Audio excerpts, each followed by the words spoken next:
Hi guys, welcome to our channel. இன்னைக்கு நம்ம சேனலில் சிக்கன் பர்கர் எப்படி செய்யலான்னு பார்க்கலாம். இதுக்கு நான் 2 பெரிய வெங்காயத்தை மிக்ஸியில் கிரைண்ட் பண்ணி எடுத்துக்கிறேங்க. அது கூடவே சிக்கன் எடுத்துக்கிறேன். உங்களுக்கு எவ்வளோ வேணுமோ அதை நீங்கள் ஆட் பண்ணிக்கோங்க. நான் 1/4 கிலோவுக்கு கொஞ்சம் ஜாஸ்தி எடுத்திருக்கேன்.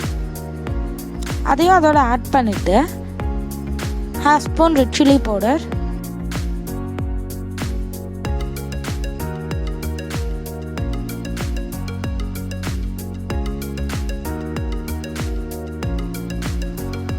1 ஸ்பூன் பெப்பர் ஆட் பண்ணிக்கலாங்க.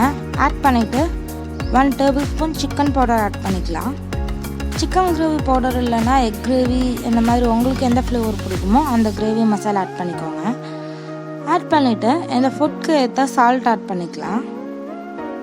சால்ட் ஆட் பண்ணதுக்கப்புறமா நான் ஒரு கையளவு கொத்தமல்லி தழை அண்ட் ஒரு கையளவு புதினா தழையை வாஷ் பண்ணி எடுத்து வச்சுருக்கேன். அதையும் நான் ஆட் பண்ணிக்கிறேன். ஆட் பண்ணிவிட்டு இதை நல்லா கிரைண்ட் பண்ணிக்கலாம். கைமாக்கு பேஸ்ட் மாதிரி அரைப்போலங்க, அந்த மாதிரி நம்ம இதை நல்லா கைமா மாதிரி அரைச்சி அந்த கைமா ரெடி பண்ணி வச்சுங்க. இப்போ நான் மயோனஸ் ரெடி பண்ணி எடுத்து வச்சுட்டேன்.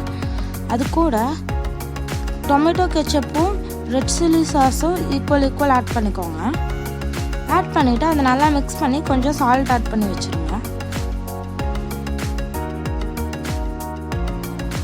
இப்போ ஒரு பேன் எடுத்துக்கோங்க. அதில் ஆயில் ஆட் பண்ணிக்கலாம். ஆயில் ஆட் பண்ணிவிட்டு நம்ம ரெடி பண்ணி வச்சுருந்தோம் இல்லைங்க அந்த சிக்கன் கைமா, அதை உங்களுக்கு தேவையான ஷேப்பில் ரொம்ப திக்காக வேணும்னா திக்காக இல்லைன்னா லைட்டாக ரெடி பண்ணிக்கோங்க. பண்ணிவிட்டு அதை நீங்கள் ஆயிலில் போட்டு ஃப்ரை பண்ணி எடுத்துருங்க. நான் ஆவரேஜான சைஸ் போதும்னு சொல்லி ஆவரேஜாக எடுத்துருக்கேன். உங்களுக்கு கொஞ்சம் திக்காவோ இல்லை பெருசாகவோ வேணும்னு நினச்சிங்கன்னா நீங்கள் அந்த மாதிரி ரெடி பண்ணிக்கோங்க. இப்போது இது பேக் சைடு வந்துருச்சு. நம்ம இன்னொரு சைடை திருப்பி போட்டு இதே மாதிரி ரெடி பண்ணி எடுத்துடலாம். பாருங்கள், ரெடி ஆயிடுச்சு. இப்போ நம்ம இதை எடுத்துட்டு இதே மாதிரி நம்ம எல்லாத்தையும் ரெடி பண்ணி எடுத்துக்கலாம். இப்போ அதே பேனில் கீ அப்ளை பண்ணிவிட்டு ஒரு பன்னை 2ஆக கட் பண்ணி வச்சுருக்கேங்க. அதை இதில் நம்ம ஆட் பண்ணிக்கலாம். இப்படி தேய்ச்சி விட்டுருங்க. அப்போ தான் அது கீயில் நல்லா ரோஸ்ட் ஆகும். ஃப்ரண்ட் சைடு கீ ஸ்மெல்க்காக இப்போ இந்த மாதிரி பண்ணிவிட்டு இதை ஃப்ரண்ட் அண்ட் பேக் லைட்டாக திருப்பி ரோஸ்ட் பண்ணிவிட்டு நம்ம எடுத்துடலாம்.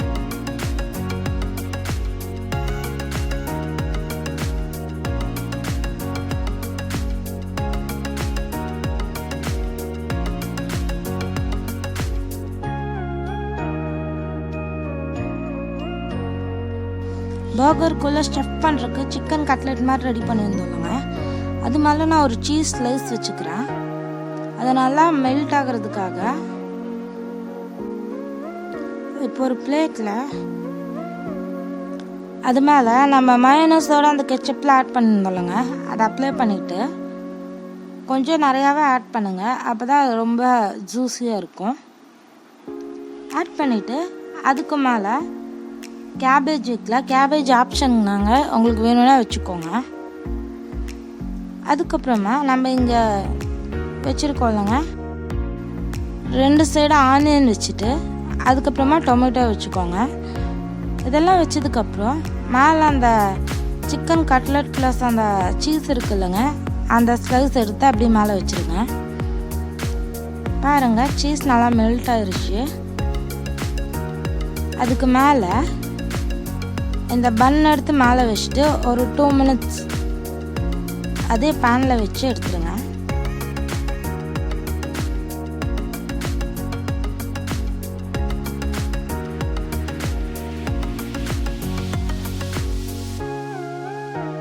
அவ்வளோதான், நம்மளோட டேஸ்டியான chicken burger ready. Thanks for வாட்சிங். நம்ம சேனல் லைக் பண்ணுங்கள், ஷேர் பண்ணுங்கள். இது வரைக்கும் சப்ஸ்கிரைப் பண்ணாதவங்க எல்லாரும் சப்ஸ்கிரைப் பண்ணிக்கோங்க.